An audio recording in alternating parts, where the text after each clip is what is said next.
Terkadang gue mengamati ada juga nih ya leader-leader yang dipromot itu karena gak ada orang lain di kantornya.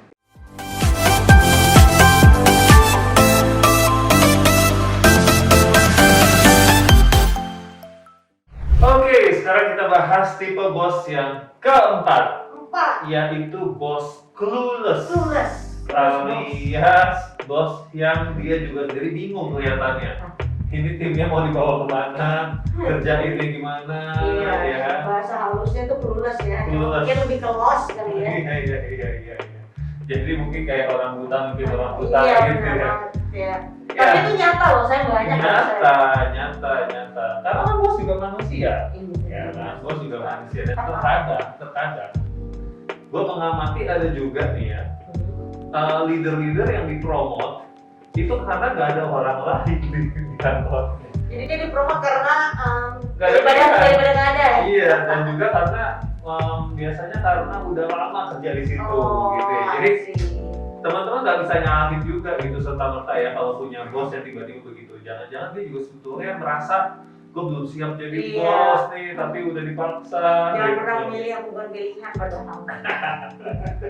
Bisa ya. Jadi ya itu satu ya teman-teman. Nah, gue juga pernah sih ngalamin begitu ya. Nah, bos clueless yang lu pernah alamin kayak apa, Sam? Sebetulnya dia nggak clueless in everything. Gitu. Yes. Maksudnya gini, gue berusaha untuk melihat objektifnya begini. Wah, dia ilmunya di bidang ini tuh keren banget. Yes. Ya, tetapi sayangnya yang bersangkutan dengan pekerjaan gue, dia pun juga masih belajar. Gitu. Nah, makanya gue selalu menerapkan adalah, dan teman-teman juga gue harap bisa menerapkan ini. Tolong teman-teman benar-benar cermati, lihat dengan baik-baik bos kita itu punya kekuatan apa, strength-nya apa bos kita. Lalu bukan berarti karena dia tidak bisa membantu kita atau clueless dalam satu hal, artinya dia tidak punya nilai sama sekali. Padahal dia sebenarnya jago di bidang lain ya, Sam. Jago di bidang lain, pasti ada yang bisa kita pelajari. Betul. Begitu. Nah, yang kedua ya, gue juga melihat bahwa ada saatnya kita anak buah itu yang membantu bos. Dan itu nggak apa-apa, sah-sah aja. Yes. Nanti ada lagi yang komen nih biasanya, gue ngapain, bukan si bos Kan jadi masa saya lebih, lebih mahal. gajian gede, ini Iya. aku aja ngerjain gaji bos. Ya susah kalau kita mikirnya begitu terus. Pasti nih, akan siap-siap aja Sam yang berikutnya. Iya. Pasti tentang itu. Tentang itu. Karena kayaknya pahit banget ya ngalamin Pahit. hal-hal seperti ini. Cuman gue merasa manis. Kenapa? Begitu bos gue clueless, itu adalah kesempatan untuk gue menunjukkan potensi gue yang sebenarnya. Wah, ya. Jadi nggak jadi kasihin celah buat pamer ya, Sam. Betul, Pamer sopan. Iya. panggung. Ya jadi gue lihat, oke, karena bos gue juga clueless, gak ngerti ngarahin ini gimana, gue belajar sendiri. Ya, gue belajar sendiri, gue cari tahu, gue yang mengajukan. Nah, ingat, kenapa gue tetap mengajukan ke bos gue? Karena gue tahu dan yakin dia pasti punya kebijaksanaannya sendiri, ya, wisdom. Ya, jadi gue harus hormati itu. Gue nggak boleh mentang-mentang gue bikin gue ini gue langsung ke yang bosnya bos gitu ya, nggak boleh. Jadi gue tetap menghormati otoritasnya dia. Ya, walaupun itu memang gue yang ngerjain dan gue tahu mungkin dia juga nggak ngerti tentang hal itu. Gitu. Dan itu yang harus teman-teman coba praktekkan sih kalau menghadapi bos yang lurus. Ya. Nah, lo pernah nggak? Kayaknya sih pernah ya, Sam. Cuman karena itu nggak direct report, jadi belum terlalu sih. Jadi dia tidak masuk di dalam 11 bos yang gue alami. Oh, oke. Gitu. Ya, jadi kayak gitu sih sebenarnya kemungkinan sama yang kayak tadi yang lu buka ya, saya banyak orang yang menjadi bos bahkan bukan anak mauannya dia. Betul. Nah itu chance besar banget bahwa dia jadi nggak paham. Tapi benar juga dia ada di yang lain. Nah, jadi itu adalah saatnya selain tadi kalau lu bilang panggung, saya justru disitulah kesempatan kita berkolaborasi sama bos. Betul. Jadi lama-lama dia tidak lagi melihat kita sebagai anak buahnya doang. Tapi partner. Betul. Jadi kita kayak advisor.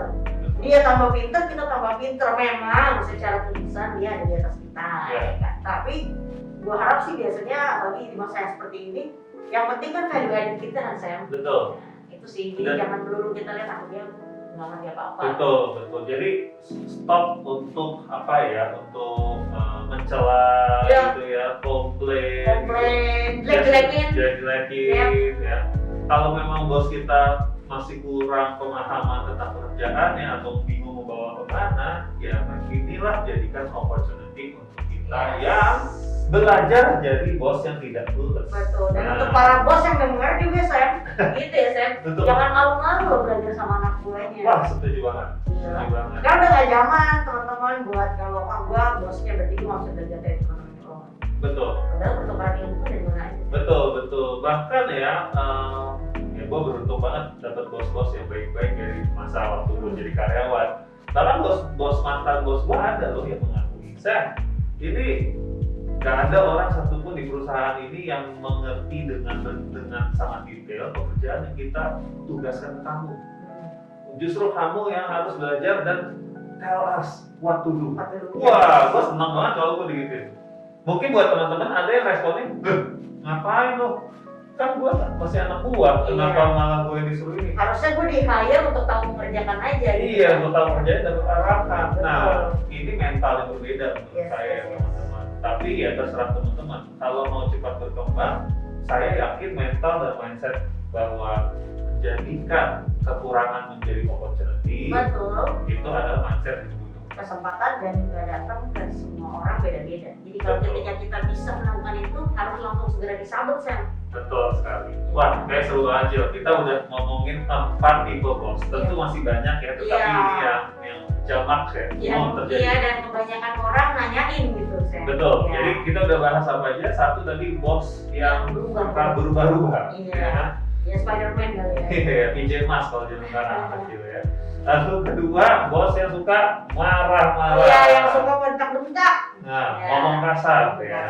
Lalu yang ketiga kita ada bahas bos yang suka gabut. Dan yang terakhir yang barusan. Yang terakhir adalah bos yang clueless, nggak tahu timnya dibawa kemana, prestisnya juga mungkin lebih jago kita dan seterusnya. Nah, dari semua yang kita ada bahas ini, kalau ada ketinggalan videonya bisa dilihat di episode sebelumnya ya. Lalu apa sih pembelajarannya, kesimpulannya ya? Satu adalah teman-teman, kita harus mengenal diri kita sendiri lagi. Ya, apa sih prinsip yang kita pegang? Oke.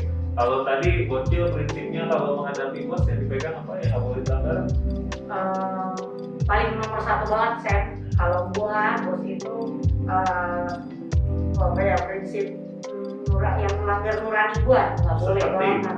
Ya, misalnya dia harus respecting my personal value. Misalnya kalau waktu gue lagi off, ya itu off. Kecuali ada urgent things.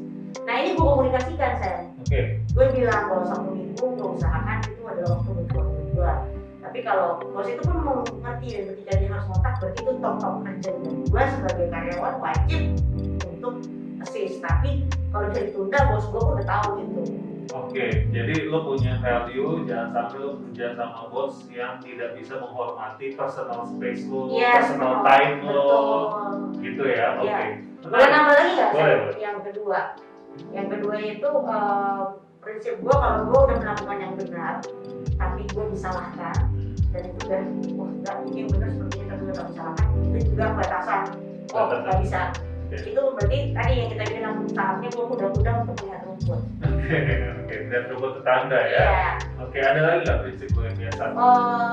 Kayaknya dua hal itu sih ya. Kerja ya. Yang lainnya pasti kita punya lah enak dan tidaknya dalam sebuah pekerjaan pasti beda-beda. Tapi dua hal itu gue pegang sih. Dan pasti kayaknya orang banyak yang punya hal yang beda-beda. Betul. Kalau gue tadi berbeda dengan Bocil, gue sangat megang prinsip gue harus bekerja dengan leader yang sopan, ya, lalu nggak suka marah-marah, gitu ya, gue paling nggak bisa, gitu kan.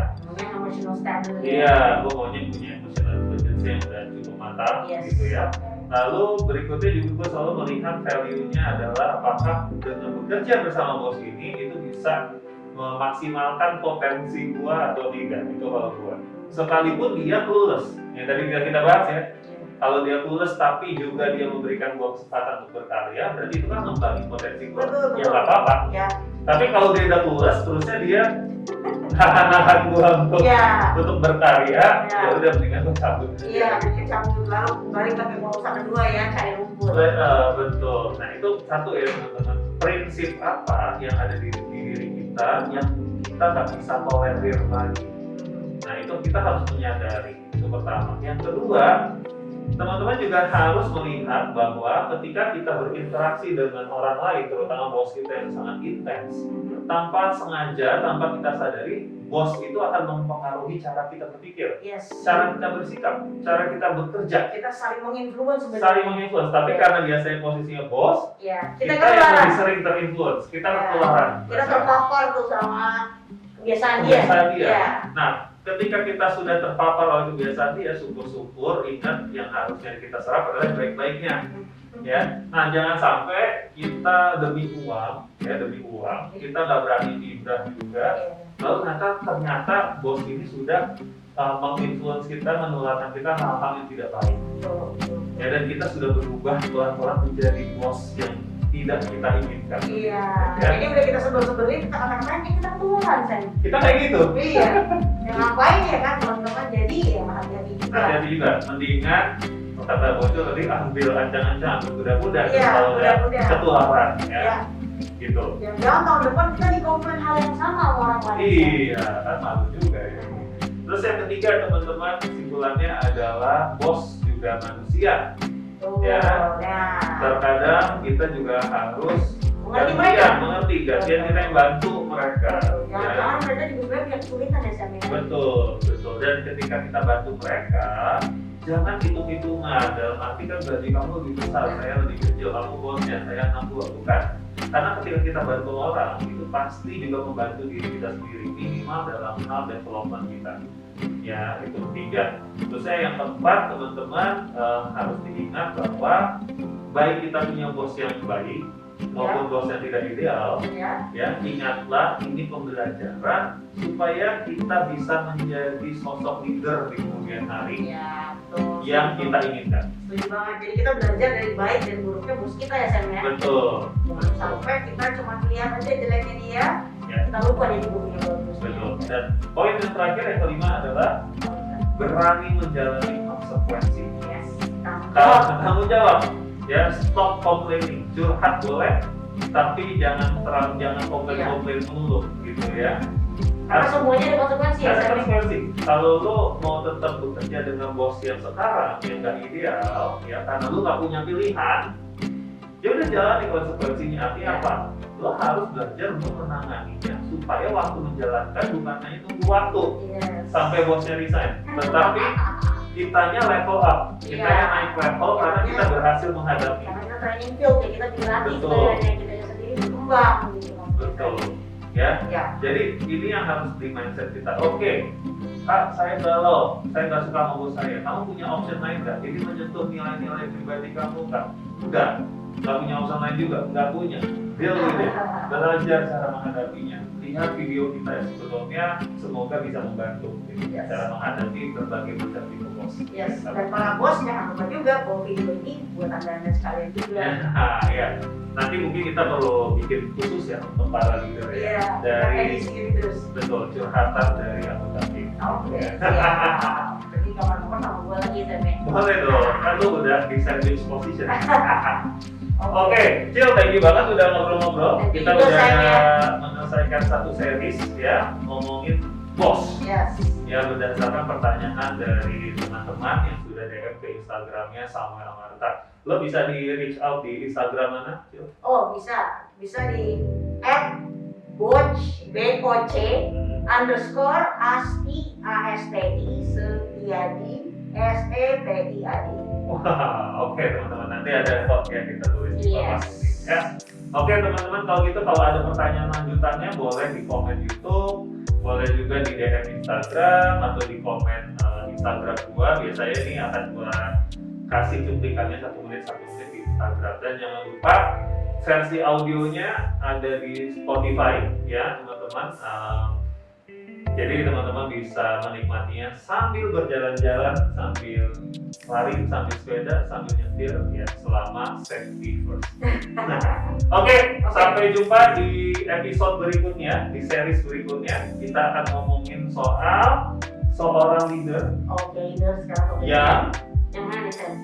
seorang leader yang dia pernah mendapati anggota timnya itu bikin grup di luar dia. Oh, gue inget ini salah satu DM-nya. Nah, Celok. ini yang kirim DM panjang banget nih saya. Gue ikut baca. Sorry ya, bukannya lupa, tapi karena ini kayaknya justru paling saya minta satu sesi. Iya, jelek ini ya. Tapi kita akan lihat ya supaya teman kita ini tidak down ya. Oke. Yes. Mungkin masih ada sisi positif. Iya. Ya. Oke, see you teman-teman semuanya. Bye.